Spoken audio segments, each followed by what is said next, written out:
A Saudi king once tried to buy Muhammad Ali's soul for 100 million. What Ali said in response didn't just shock the richest man in the Middle East. It made him respect the heavyweight champion more than any amount of money ever could. This is the true story of the day Muhammad Ali proved that some things in life are truly priceless. December 1978. Riyadh, Saudi Arabia, the most opulent palace you've ever seen, dripping with gold and precious stones. In this room sat two men from completely different worlds, about to have a conversation that would define the meaning of integrity forever. One was King Khaled Ibn Abdulaziz al-Saud, one of the wealthiest men on planet Earth. The other was Muhammad Ali, 36 years old, heavyweight champion of the world for the third time, and the most famous Muslim athlete in history. But here's what most people didn't know: despite his fame and success, Muhammad Ali was struggling financially. Boxing purses in the 1970s weren't the astronomical figures we see today, and Ali's legendary generosity meant money flowed out of his accounts as fast as it came in. He supported extended family, funded charities, maintained a large entourage, and never said no to anyone who needed help. King Khaled knew this, and he was about to make an offer that would solve every financial problem Ali had ever faced.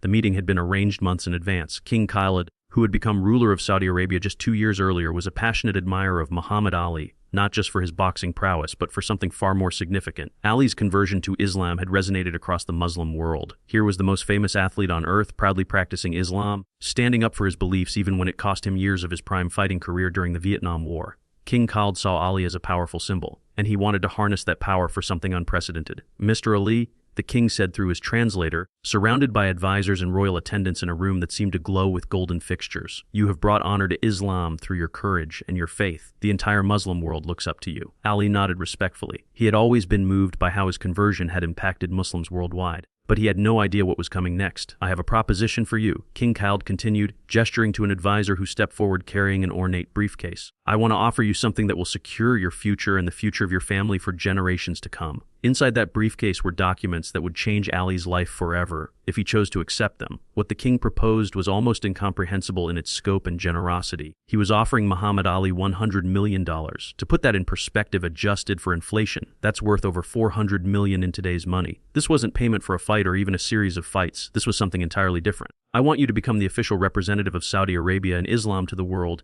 King Khaled explained. "You would be our global ambassador, traveling to every nation, speaking about the true nature of Islam, countering the misconceptions that exist in the Western world."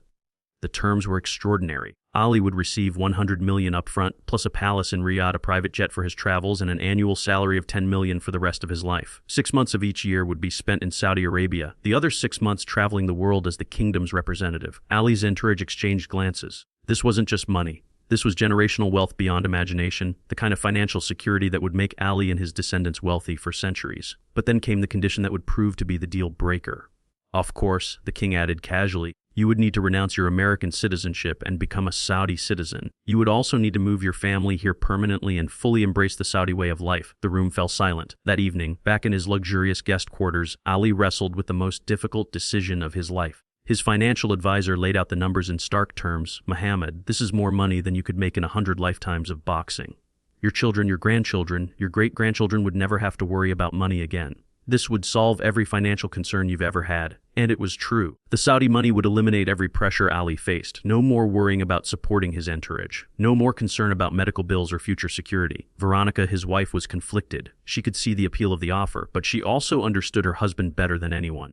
"Muhammad," she said quietly as they sat together that night, "what does your heart tell you?" Ali stared out the window at the desert landscape for a long time. When he finally spoke, his voice was thoughtful and measured. "My heart tells me that some things are worth more than money. My heart tells me that America, for all its problems, is still my home. My heart tells me that I can't represent Islam authentically if I'm being paid to do it." The next morning, Ali met again with King Khaled. The palace was even more magnificent in daylight, with sunbeams streaming through stained glass windows and reflecting off golden fixtures that probably cost more than most people would earn in a lifetime. King Khaled was confident that Ali would accept. After all, who could turn down such an offer? Overnight, he had even sweetened the deal, adding another $20 million and offering to build Ali his own mosque anywhere in the world. "Have you reached your decision?" King Khaled asked, smiling warmly. Ali stood up. For a moment, everyone in the room held their breath. This was one of the wealthiest men in the world, offering an almost unimaginable fortune to one of the most famous athletes on earth. "Your Majesty," Ali began, his voice clear and strong, "I am deeply honored by your generosity and your faith in me. The amount of money you're offering is beyond anything I could have ever imagined." He paused. The king leaned forward expectantly, "But I must respectfully decline." The silence was deafening. King Khaled's advisors looked at each other in disbelief. The translator asked Ali to repeat what he had said, certain there had been some misunderstanding. But Ali was just getting started. "Your Majesty, I became a Muslim because I believed it was the right path for me spiritually, not because I was looking for financial gain. If I accept your money and your citizenship, people will question whether my faith is real or whether it was just a business decision." He looked directly at the king, his voice growing stronger with each word. "I want to represent Islam to the world, but I want to do it as Muhammad Ali from Louisville, Kentucky.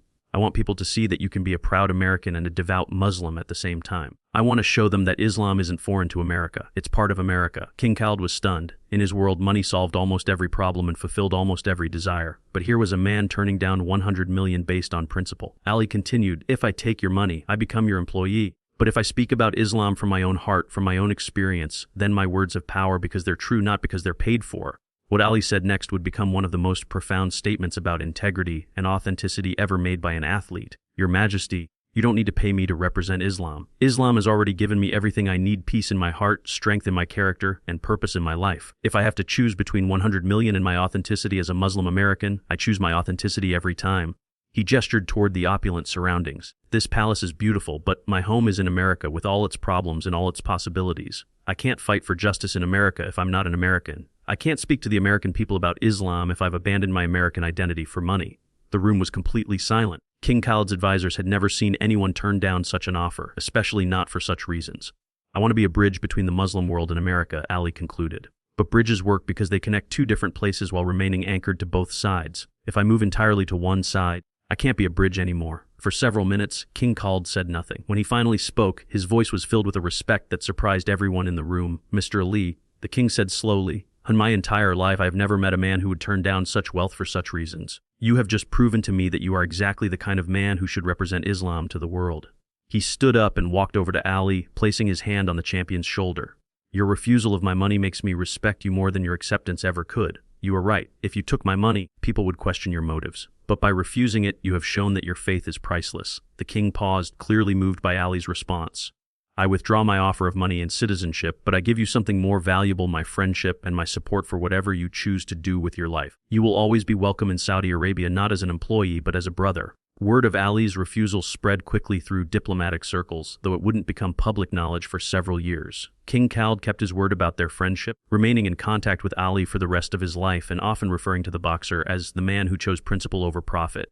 But the impact of Ali's decision went far beyond his relationship with the Saudi royal family. His refusal to accept the money became a powerful statement about the difference between genuine faith and commercialized religion. In the years that followed, Ali's authenticity as a Muslim spokesperson was never questioned. When he spoke about Islam, people listened not because he was being paid to speak, but because they knew his conversion had cost him millions of dollars in lost earnings during his prime fighting years. The decision also enhanced Ali's credibility as an American. By choosing to remain in the United States despite the financial incentives to leave, he demonstrated that his criticism of American policies came from a place of love and desire for improvement, not from disloyalty or opportunism. Religious leaders from various faiths began citing Ali's choice as an example of authentic spiritual commitment. The story became a case study in business schools about the difference between short-term financial gain and long-term credibility. Islamic scholars particularly praised Ali's reasoning, noting that his understanding of representing faith authentically demonstrated a sophisticated grasp of religious responsibility. By refusing payment for religious advocacy, Ali had shown that his conversion to Islam was genuine, not opportunistic. What many people didn't realize was the personal cost of Ali's decision. Beyond the obvious financial sacrifice, turning down the Saudi offer meant continued financial stress for years to come. In the early 1980s, as Ali's boxing career wound down and his earning potential decreased, the weight of the decision became more apparent. Medical bills began mounting as the early signs of what would later be diagnosed as Parkinson's disease started appearing. Yet Ali never wavered in his conviction that he had made the right choice. When friends occasionally brought up the Saudi offer, he would simply smile and say, "Allah provides for those who choose the right path." Despite Ali's refusal, his relationship with the Saudi royal family remained strong throughout his life. King Khaled kept his promise of friendship, and subsequent Saudi kings continued to treat Ali with enormous respect and affection. When Ali lit the Olympic torch at the 1996 Atlanta Olympics, representatives from the Saudi royal family were among the first to congratulate him. They saw his performance that night, standing before the world with Parkinson's disease but unbowed in spirit, as vindication of their original assessment of his character.